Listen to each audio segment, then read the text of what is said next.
Hi everybody, the big video for you. We're looking at UK economy stats, perfect stats to help you in your macro assessments, macro exams, macro essays coming up. So be sure to take everything from this video down. Also help me to share this video with everybody that you know. The more people that can be helped, the better. And also guys, a quick reminder, we have a major macro live stream coming up this Sunday at 7:30 p.m. I'll be giving you key tips, key guidance to help you further in your macro assessments. But let's get straight in. We're going to look at economic growth in the UK. Well, the annual growth rate in the UK in 2020, last year, was absolutely shocking. The UK economy shrunk by 10%, minus 10% growth in that year. Not surprising, right? Coronavirus is not just a big health crisis, it's a huge economic crisis. The UK economy shrunk significantly in that year. If we look kind of like going forward, what we're expecting, well, look at quarterly growth. The latest figures we have are for quarter 4 of 2020. And we can see the UK economy grew by 1.3% in that quarter. But these are slightly outdated stats. We know we've just been in severe lockdown the first quarter of this year. So we're expecting negative growth in that quarter. But maybe the next number is the more significant one as we look at annual growth forecasts. And this year, the UK economy is projected to grow by 4%. So we can see a slight recovery this year, but really next year, 2022, is when major recovery is expected. The UK economy is expected to grow by 7% next year. And in 2022, that's when we're expecting to recover all the lost output from the last couple of years and get back to pre-pandemic levels of GDP. That's expected to happen next year, hopefully, when no more lockdowns are going to come, hopefully when restrictions continue to be eased and we can go back to some kind of normality. So 2022 is the major year of economic recovery expected in the UK. Of course, a lot of dependent variables that is going into that. Naturally, deep recession, we expect a negative output gap. The OBR estimate our negative output gap to be minus 1.1%, negative output gap there. GDP per capita in the UK, that's income per head, £30,000. And good to know that total GDP in the UK is estimated around £2 trillion, but the breakdown I think is very significant. You can see we're a dominant services economy. 79% of our GDP is services. Now, that's very important because that figure can help us understand why the UK took such a big hit because of coronavirus, a major services economy. Coronavirus, COVID really hit the service sectors extremely hard. Like, for example, travel, tourism, leisure, hospitality industries have essentially been shut because of COVID. So no wonder that our growth rate was so low. In fact, you guys can write down we had the lowest growth rate, the biggest economic hit, the biggest recession out of all major economies in Europe, bar Spain. Spain shrunk by 11% last year. We are the next worst, not surprising given how services dominated we are. Manufacturing only 14% of GDP, construction 6%, agriculture 1%. So yeah, very unbalanced UK economy, despite high services making us quite rich, making our GDP quite high. It does mean that if there is a shock to the services sector, we take a greater hit. Let's move to unemployment now. The unemployment rate in the UK doesn't look so bad, only 5%. Bear in mind, our natural rate of unemployment is 4%, so the difference between 4 and 5, that will be cyclical unemployment. Before the pandemic, we reached a low of 3.8% unemployment. So all things considered, given that this is the worst recession we've been in 300 years, very deep economic crisis, to have only an unemployment rate of 5% is pretty good. And that's because of government support measures to protect jobs. The furlough scheme, it's known as, but essentially a wage subsidy scheme to help protect employment for employees, but also for the self-employed. Businesses have also received lots of grants to make sure that they can afford to keep workers on, and that's prevented unemployment spiking at way more than this rate. Although we are expecting it to peak further, all of these support measures the government has put in place are only up until September this year. They could well be taken away after that. And that's why economists are thinking the peak rate of unemployment is still to come. That could be reached 6.5% maybe at the end of this year, December 2020, maybe early into next year. But we are expecting further increases in unemployment to come. The employment rate, that is those people of a working age who have a job, 75%. Before the pandemic, that was 80%. So significant drop down. The economic inactivity rate, that's those of a working age who are either not willing to work, not able to work, or are not seeking work. That's 21%. But again, good to have context with this. Before the pandemic, that was 20%. So we've not seen a significant rise. In fact, most of that rise from 20 to 21 is just more and more students going into full-time education. So not really significant to see that go up, to be honest. Youth unemployment has been where we've seen a bit of damage, 14.5% as we're talking. Before the pandemic, youth unemployment was 11%. So again, not surprising that youngsters have taken the greatest burden. In a recession, that always happens. Youth unemployment tends to rise a lot faster, actually, because youngsters are lower skilled, at least with work skills, lower work experience, very easy to re-employ. So it's often young workers that are let go the fastest whenever the economy is in a deep recession. And that's also why we've seen a lot of government schemes to try and get youngsters back into work. Youth unemployment is defined as those between 16 and 24 who are not in work. So yeah, that's significant. But long-term unemployment has stayed very low. You see, only 1%. Again, government support schemes have prevented long-term unemployment rising. That is unemployment lasting more than 1 year. So the risk of hysteresis is essentially not there in the UK. Wage growth looks good, 4.8%, but don't let that figure fool you. This is an annual percentage change. This time last year, wages were falling considerably. So to have 4.8% growth from a very, very low falling figure this time last year is not really that significant. So even though that looks very good, don't let that fool you. Although if there is recovery in the labour market and if confidence returns to the economy, that figure might continue to rise and become more significant. These figures at the bottom are very indicative of recovery, very important to see if these are in good health, which then means economic recovery in the UK, and both are looking good. Job vacancies are rising. This is a sign of a tightening labour market, a sign that firms are looking to get workers back in. They're demanding more labour, a good sign of recovery that job vacancies are rising in the UK. And also consumer confidence. It is low. Bear in mind, we're only just gently coming out of lockdown. We don't expect it to be rampant or anything. But it is improving, certainly. And as long as, again, we don't have more lockdowns, we don't have further restrictions, consumers will feel confident in their job prospects. They'll feel confident that unemployment is not going to rise significantly more. They'll feel confident that their wages are likely to continue increasing, and therefore they're going to be more willing to spend. In fact, the amount of savings that consumers have built up because of a lot of government schemes that have been put in place has been huge. So if consumer confidence does continue to rise going forward, expect a consumer spending surge and large economic recovery in the UK. Last thing to say, guys, we're expecting an update to the unemployment figure this week. In fact, on the day this video is released, I'm expecting a change in that figure, maybe to 5.1%. That's the consensus. Let's now go to inflation, shall we? The CPI inflation rate is currently 0.4% in the UK. We can see far below the inflation target of 2%. This is not a big surprise. We've had a very, very deep recession, very low aggregate demand. Not surprising that demand pull inflation rates have been driven down. In fact, the CPI inflation rate has always been way below the target rate, way below 1% for the duration of the pandemic. This is pretty much as we expect. But what's very interesting is that as the year goes on, economists are predicting inflation to peak at around 1.5% towards the end of the year. And that's because we're expecting a consumer spending driven recovery, pushing up AD, bringing back demand pull inflation much closer towards the target rate. Also worth noting, guys, this figure is going to change this week. Consensus is that that's going to go up to 0.7%, still way below the 2% target, but just watch out.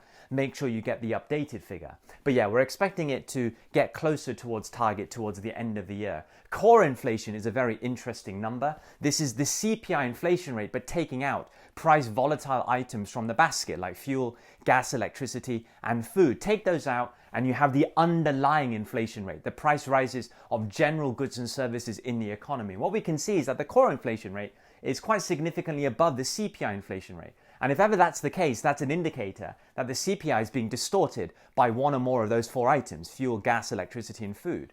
And also interesting to note that core inflation has always been way above the CPI inflation rate for the duration of the pandemic, indicating that the CPI has been driven down because of low or falling fuel prices, gas, electric prices, or food prices. As we're talking now, there is significant food price deflation. So the fact that that's higher is indicating actually we are not really risking deflation. We're not really close to deflation. Underlying prices are going up by 0.9%. Producer price inflation is a good future indicator of the CPI inflation rate. What are we measuring here?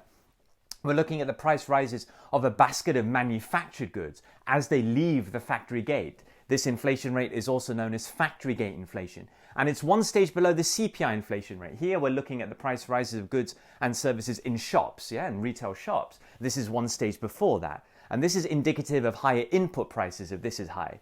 And if this is higher than the CPI, we expect in the future this CPI to rise. So we can see producer price inflation 0.9%, indicative that input prices are rising gently, and that is likely to mean the CPI is going to go up in the future, as we expect it to. So both are indicative, the core inflation rate, the producer price inflation rate, that actually we're not really at risk of deflation at all in the UK. We're expecting higher rates of inflation going forward. Inflation expectations, very interesting that households in the economy are expecting inflation of 2.7%. Households understand that a recovery is likely, consumer spending is going to surge, they're expecting inflation to be quite high, and because of that, we could see significant wage growth. Maybe not significant wage growth, but certain kind of decent levels of wage growth. We know wage growth is 4.8%. We also know that number is skewed slightly because of very, very low wages this time last year. But let's wait and see what happens with wage growth this year. Economists are not expecting wage growth to be that high. They're expecting it to be timid, as still unemployment is likely to rise. Still there is slack in the labour market. Still there is uncertainty in the UK economy. But if wage growth does pick up a lot, who knows? Maybe that CPI inflation rate won't just be at 1.5, maybe it will rise beyond that. Very interesting to see what happens this year when it comes to inflation. Let's now go to trade. The UK current account deficit remains stubbornly high at 4.8% of GDP, one of the highest current account deficits in the world. And this is really our average level. Before the pandemic, from the decade 2010 to 2020, we averaged around 4 to 5% current account deficit as a percent of GDP, and we are again around that level. During the peak pandemic months, this did narrow to around 2% of GDP as import spending fell considerably. But here we are back at our usual average. And why is it always stubbornly high, our current account deficit? Because of structural drivers at the heart of it, supply side issues at the heart of it, making UK export competitiveness very weak internationally. And really low productivity and very weak investment are those major supply side drivers. Productivity, we have one of the lowest productivity levels in the whole of the G7. Also, our actual productivity rate is pretty much at the same level as it was before the financial crisis. So in a decade and a bit, we haven't really seen a net increase in productivity at all. Very poor, keeping costs relatively high in the UK and UK export competitiveness very low. And even investment has been very poor. I mean, for the last 5 years, Brexit uncertainty has kept businesses away from investing, but also more recently, a very deep COVID recession and very poor business confidence has kept investment levels very low, keeping UK international competitiveness low. Major drivers there. No wonder our current account deficit is always stubbornly high. Our exchange rate, pound exchange rate, is recovering to currencies like the dollar and the euro. As we voted Brexit in 2016, the pound fell as far as $1.16. We're seeing recovery now at $1.38. Even to the euro, it fell as far as €1.06. After we voted Brexit, we're seeing recovery there. And that's because we've kind of dealt with Brexit now. We've got a free trade deal with the EU, although there are teething problems there. But also we're seeing good recovery from coronavirus. Our vaccination program is going well. There is signs of strength in the UK economy, bringing recovery to the pound exchange rate. Our minimum wage is another factor as to why UK international competitiveness is quite low. Minimum wages have just increased as of the 1st of April this year to £8.91 per hour, and that's also for now workers who are 23 years of age or older. What about the strength of our major trading partners and their economies? If their economies are doing well, that's a good demand determinant for UK exports. The US economy is recovering very strongly. That could be good news for UK export demand. But the Eurozone economy is very weak at the moment due to a third wave of coronavirus that they're experiencing. That could hold back UK exports. And also bear in mind, there is still teething problems with Brexit. Still frictions a little bit when it comes to trade between the EU and the UK. So bear that in mind as well. Let's now go into government finances, shall we? Before we go into government finances, I wanted to let you guys know about my examples for exams pack. In this book, you've got detailed examples for everything in the economics course. Now, these stats we're going through are great. They're going to be useful in your assessments, your exams going forward for sure. But what you really need are more detailed examples of everything in the course, whether it's micro, macro, more holistic use of examples. And that's exactly what this book gives you, not just stats, but case studies, and more detail explaining what's going on in the world, explaining the examples. There is still plenty of time for you to get this book if you want. You can get it through my website. And you can therefore use these examples more so to drive up your marks in these assessments, in these essays coming up your way. Feel free to see on my website some sample pages. Feel free to get it if you want to. But let's now continue looking at government finances. Well, UK government finances are at the worst level they've been since World War II. I mean, have a look at the budget deficit. That's borrowing by the UK government in 1 year. We can see in the fiscal year from April the 1st, 2020 to March the 31st, 2021, the UK government borrowed £355 billion. That's a colossal amount, representing 17% of GDP. A huge, huge sum. And we're expecting it to continue to be high into next year. So as of April the 1st, 2021 through to March the 31st, 2022, we're expecting a budget deficit of around 11% of GDP, borrowing of £233 billion in this fiscal year coming. Insanely high numbers. Why is that? Because of huge expansionary fiscal policy that the UK government has enacted to deal with the economic crisis with COVID. Huge amounts of government spending on healthcare, wage subsidy schemes have been very expensive, a huge amount of spending on benefits, but also tax cuts for businesses, wide-ranging, to support them through this crisis, has meant ridiculously high rates of borrowing. To put this into context, look at the fiscal year before the pandemic, 2019 to 2020. The UK government only borrowed 40 billion in that year, around 2% of GDP. And even go back to the financial crisis years. The worst year we had for the UK budget deficit was 2010, around 10% of GDP was our budget deficit then. And we were told that government finances will never be worse than this for another generation. This is like a once-in-a-generation event. Well, here we are 10 years later, clearly not. Our national debt, that is the total stock of debt that the government has, is also very high, 100% of GDP in 2021, expected to rise even more next year because a lot of these policies are going to remain to 107% of GDP next year. Huge debt that's going to burden future generations for many years to come. If there is one silver lining, one upside, is that it's very cheap for the government to service this debt at the moment. Bond yields, i.e. the cost of borrowing to the government, is only 1%. That's a bit of a help. We go to the tax side of government finances, income tax bands. We have a progressive income tax system in the UK where the first £12,500 of individual income is tax-free, the personal income tax allowance. And then on any income between £12,500 and £50,000, 20% tax rate. Income between £50,000 and £150,000, 40%, and any income above £150,000 is taxed at 45%. Corporation tax is 19% as we stand, although that's due to rise to 25% by 2023, but only for firms with profits more than £250,000, and we're still going to have the lowest corporation tax rate in the G7. So that's the plan with corporation tax. And similarly, the Chancellor announced with income tax that income tax bands are going to be frozen up until April 2026. VAT is at 20%. Our Gini coefficient, indicator of income inequality, is 0.362. That's risen from 0.34, which is kind of where we averaged throughout the decade up to 2020, just before the pandemic. Not surprising to see income inequality rising. Remember, a Gini coefficient that's moving up towards 1 means more income inequality. In a recession, you expect that to happen, as it's often the low skilled, those on low incomes, that lose their jobs the fastest. So not a huge surprise to see that. Let's now move and talk about interest rates. Well, the Bank of England base rate is currently 0.1%, and that interest rate is the lowest there has ever been in the UK since the existence of the Bank of England. The Bank of England has been around since the 1600s. We've never seen an interest rate as low as that. Tells you just how deep a crisis that we're in. Has that been passed on to businesses and consumers with cheaper borrowing costs? Yes, the average lending rate you can see is very low at 0.35%. Are banks actually willing to lend? Generally, yes. They're willing to lend to businesses who are in need. They're willing to lend to home buyers who are relatively safe. If there are people who are struggling to access loans and access mortgages, it's first-time house buyers, but even then, there is a way for them to still get a mortgage. It's just harder for them. So generally, yeah, banks are more willing to lend, especially now compared to at the start of the pandemic, where they certainly weren't as willing to lend. Consumer confidence, we know it's low, but there are signs that it's rising, and as long as we don't have more lockdowns, as long as restrictions continue to ease, we're expecting consumer confidence to rise further, for consumer spending to rise, and for that to drive economic recovery in the UK. What about business confidence? Business confidence is also quite low at the moment, but again, there are good signs that hopefully business confidence will recover. Two good things are happening. First of all, we've dealt with Brexit. That was the big thing that kept business confidence low for many years.